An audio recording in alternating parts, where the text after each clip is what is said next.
Welcome back, Gran Turismo fans. So I know what you're thinking. Luke, that's a pretty provocative title. How can you be sure in this race of all possible races that this was a deliberate takeout? This race is just a chaotic mess, a melee of cars where stuff happens in the blink of an eye. You can't possibly be sure that there was a deliberate takeout attempt in this race. That would be very good reasoning, normally. Absolutely. But in this case, I am absolutely sure. I'm going to walk you through it blow by blow, step by step, get into the details, get into the weeds with it like I always do. And I'm pretty confident that you will also agree it was deliberate by the end of this video. But we'll do that later on. First, I want to show you that this race can actually be really good when you get a good lobby. Nice 5-second penalty there for doing I don't know what. No idea where that came from. Thank you, PD. So yeah, first I'm going to show you 3 really good races to show you just how good this race can actually be when you get a good lobby. Then we're going to show you some carnage and chaos and what happens when it's not good. And then we'll go over that move at the end. But before I do all of that, I need to give a public service announcement of sorts for the channel. Recently, I've been including music in my videos, and it's something I wanted to experiment with and just test the waters and see how it went, see if I could improve the overall experience of my videos by adding mood-matched music. Now, I think on a couple of videos, I might have got very close to hitting the nail on the head where it actually improved the experience. But keeping it up, maintaining it, and getting it right is very hard to do. And I was beginning to suspect that it probably wasn't being overly well received from the majority of people anyway. The views weren't down at all. The views are good. They're well within expectations. But I normally get 1 or 2 high performing videos a month, and that doesn't seem to have happened since I introduced the music. It's very hard to see this in the analytics, in the statistics, but I think I'm getting less engagement as well. So the views aren't down, but I think there's less comments and less likes happening, which I'm connecting with the music. So what I did was I put a couple of polls up, one on Discord and one on YouTube, to try and gauge viewer feedback. And what those polls told me was a clear preference for no music. So going forwards, in the race reviews and any tuition videos I do, there will be no music. What those polls did tell me though is that in the Fun in GT7 series, which I've only done 1 episode of so far, so that's the highlight reel montage of various races combined into one video, it's a bit less serious. It's not a tuition video, it's not a race, it's meant to be a little bit more fun, a bit more entertaining than instructional, etc. What those polls did tell me is that there is an appetite for music in that series. So this is episode 2 of that series, and you'll note that there is no music in it. Now that's because I need to get better at doing it. I need to perfect the process a little bit more, understand it a little bit more, learn a lot more things about how to do it, how to select the music, etc. So for now, there's no music even in this series, but it's something I'd like to bring back and test the waters for in this series at some point in the future. And then maybe you guys can let me know what you think in the comments, whether you think it's working. If it doesn't work, we'll abandon it altogether, but I think I can make it work for this series, being a bit more lighthearted, being a little bit more entertaining. So that covers that. Now let's get into these races and explain to you what was happening. You might be interested to know that this race you're watching is actually the very first time I've done this race. And I don't just mean this week, I mean ever, because we've had this combination several times, maybe 4 times in the past, something like that. And I've never done it. There's always been either too much going on in my week, or I've just been more focused on a different race. I've never done this race at all. So that right there, P5, is literally the first time I've ever done this Route X slipstreaming race in the numerous occasions that it has appeared. I thought I wanted to go and see what it was all about. And it's definitely true that as a content creator, you suddenly start looking at your seat time in a different light. Rather than just getting on and racing, doing what you want to do, you look for what's going to make a good video. What can I do to make a good video? And well, I mean, let's face it, this race This race makes entertaining videos. So what you're actually seeing here is the first 3 times I ever did this race, back to back to back, in order as it happened, basically. On Monday night, by the way. This was Monday evening after doing Daily C for most of the afternoon. So some names that you'll recognise in the lobby. I think it was full A plus lobby.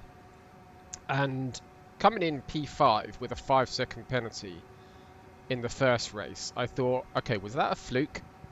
Did I just luck out there? Or is this race easier than I thought it was going to be? Is it just not that hard? Because I've seen a lot about this race. I've seen lots of comments about how chaotic this race is, how difficult it is to get a win.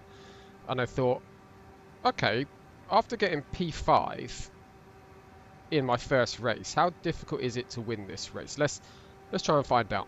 Let's see how long it takes me to get a win. So this is race 2, and the pole sitter, who is now in P3, clearly didn't want to lead the race.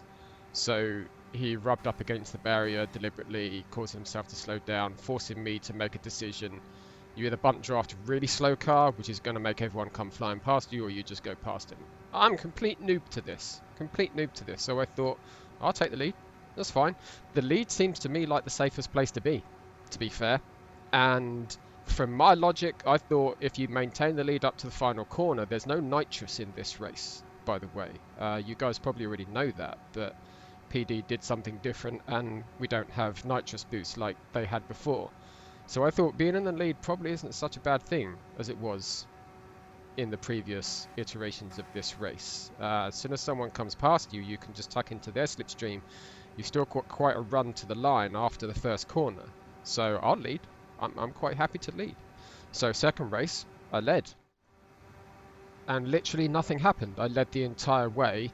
And approaching the final corner here, I moved over from the inside to the outside. And what I'm doing is leaving the door open. I'm encouraging them to go past me. Exactly what I said. I think leading is the safest place to be. Let them come past you. We've still got an eternity to the final corner. And now I've got a slipstream. And I'm not leading. So surely I'm sitting quite pretty here. I actively drive on the radar here.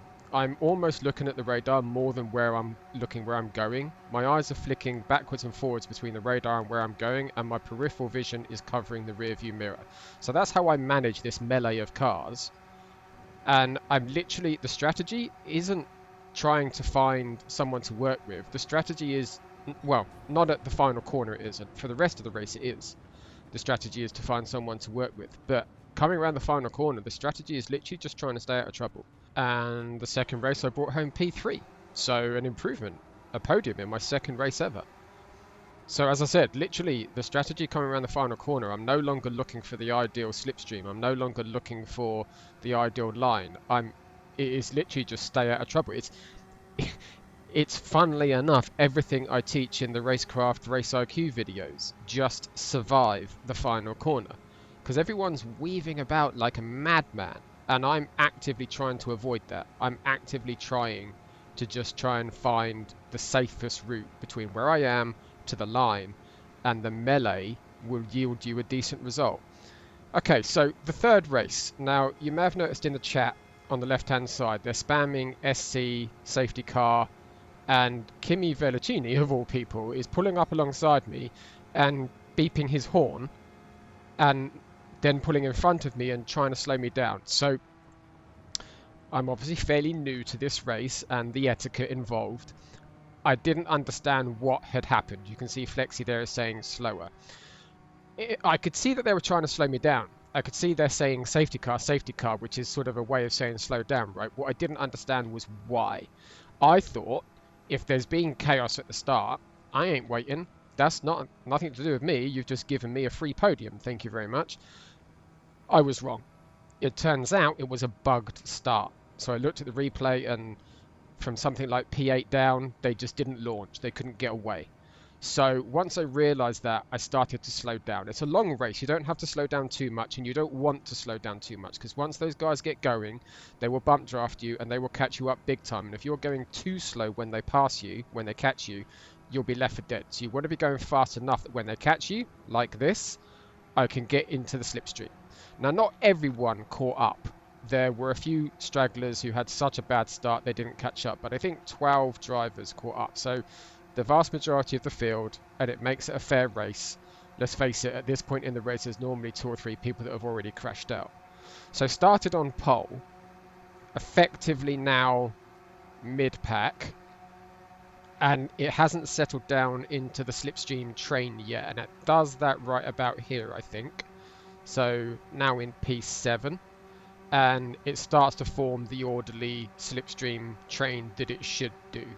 So I will say there's a lot less jostling around for position, a lot less erratic moving at this level than there is at lower levels, because some of the races I'm going to show you next were from B rank lobbies. I'll explain that in a minute. This was Monday night, this was top split, this was mostly people that I normally race against in Daily C, etc. So you can generally trust them, and even Kimi Velocini's here behaving himself. The nice orderly line gets broken up a little bit here, it gets split off. I think Rataka gets spat out of the line. That happens if people don't bump draft square on. So if you bump draft and you hit the quarter panel, you hit people slightly square on, then it will get fragmented like this, and you can end up getting cast adrift because you don't have any slipstream. I managed to slip inside Rataka there. Yeah, as I said, he's just going to get cast adrift because you've got to try and stay in the slipstream as best as you can. So as we approach the final corner, I did have a strategy in mind, and it was effectively the same as I already showed you when the first race, where I went high, got out of everyone's way and just set myself up a clear run to the line as best as possible. I was looking to do the same thing again, go high, but find the right moment to do it. So moved up to P5 there. Again, it's just avoiding what's happening in front of you. You can see there's contact. Slayers hits the barrier, he's got a penalty anyway. The bounce off the barrier pushes him into someone else. That creates a gap, and I'm now in P4 with 3 cars in front of me. These guys choose to battle. They still jostle. They're still wrestling for position. I just went high and got out of everyone's way. And the other advantage of going high is that you get this downhill acceleration effect coming off of the banking. And while those guys are still jostling for position and crashing, I brought home a win in my 3rd race ever. And I really think if any of those 3 or 4 guys behind me had played that smarter in the final corner, they would have won. Once again, avoiding chaos, that strategy brought home the win. Simple as that. So maybe this race isn't actually that hard to podium. So those 3 races, as I said, were from Monday night against generally fast, mostly trustworthy, sensible drivers. I came back to the race on Wednesday, and it was mostly B drivers. So I'm on my 80k DR main account, and I'm being matched against majority B drivers. And this is where I saw the complete other side of this race. It just became 4 races in a row. I got wrecked, spun out, and it just became impossible to even make it through the 2nd corner. In this race, I'd already been the victim of melee carnage moment earlier in the race. That's why I'm at the back. I'd caught up to this orange Supra and bump drafted him the entire length of the back straight, so one might think he would play nicely with me as a result. But look at his car movements. It can't hold a line, is erratic, unpredictable. Who are you fighting, buddy? There's literally just me and you for P12. So with this car behavior, I was pretty sure that this was going to happen. And I more or less allowed him to do it, put myself in a vulnerable position to see if he would do it, because, well done, I just put you on YouTube. And this, by the way, is the same guy, moving over into my lane at the very last second. Same guy as the previous clip. So some people are out there deliberately just to grief people. That's their interpretation of fun. Most of it is what you see here, where the culprit driver is just spatially and situationally completely unaware that I'm on his left-hand side when he tries to move aggressively into the slipstream of the car in front. But as I said, and as Tidgley said in his video about this, some notable drivers, some well-known fast drivers are out to deliberately grief people. That's their way of getting fun. Apparently they don't want to go into lobbies to do this with each other, because the fun they derive from this is to do it to other people, is to grief other people. So this is the move that I was talking about, which is deliberate. We're going to take a look at it in a lot more close detail and pick apart what's actually happening here. But as you can see, he tries to take me out and just ends up completely wrecking himself. I love how hard you tried, Algebron. Thank you for the content. It's beautiful. I'll be asking Tijni to submit this in his report to PD as well. And then just to put the cherry on top of the cake, he rage quits. Beautiful. So what I'm showing you from this point of view is that this was not caused by anything that happened behind Algebron. He was completely independent. There was no issues behind him that created this. He moves out for a practice swing. Think of this like a baseballer at the plate swinging the bat in preparation. Then he waits for me to bump draft matrix in front of me, which will bring me back towards Algebron, and he's using that moment to try and get an overlap and pit maneuver me, which spectacularly fails, and he just ends up wrecking himself and quitting the race. Smooth. People make unreasonable decisions, and that's the way it is. Just in case you're still not convinced, let's take a look at this in the replay analyzer. So you can see that Algebron is just holding formation, no one's driving erratically, nothing's happening, there's no melee, and then he moves out of the slipstream. Now why would you want to do this? Nothing behind him has caused him to move out, he's not been bumped, and if you move out of the slipstream you're going to lose the slipstream, and you don't need to see what's happening ahead of you, there's just 3 cars in a line. This is a practice swing. Like I say, he is practicing the maneuver. Now the reason he waits for me to bump draft matrix in front of me is because in this formation, how do you get an overlap to affect the pit maneuver otherwise? So he waits for me to bump draft matrix, and as I fall backwards towards him, that's when he swings out and goes for the move. And my final word on it, just in case you're wondering whether that was just all lack of car control, driving in a straight line, struggling to keep the car where you want it to go, like you saw in the B-rank lobbies, Algebron is not a B-rank driver. Algebron has over 100k driver rating. He has enough car control to know what he's doing, to put the car where he wants it to go. That was not a mistake. That was not a lack of car control. That was deliberate. So after surviving Algebron's assassination attempt, I'd lost a few positions, got caught in this melee. I survived that from positioning my car near the barrier, and then we had one of those Days of Thunder, hold your line and aim directly at the cars that are spinning in front of you to survive them moments. Which we've absolutely got to look at from another angle, haven't we? This was definitely a heart-in-mouth moment. I got pushed up against the wall. The fact that I had positioned the car pretty close to the wall in the first place actually allowed me to survive that. And then everyone's spinning in front of me. You can't react. Everything's happening way too quickly.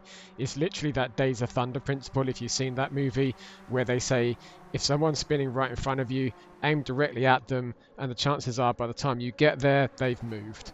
And that's all I did. I don't drive in cockpit camera, but this view really shows what I had to do to retain control of the vehicle. So here's a punt. And then aim straight at everyone and try and keep control of the car. Welcome to fun in Gran Turismo. Thanks for watching, guys. Get out of here and go race.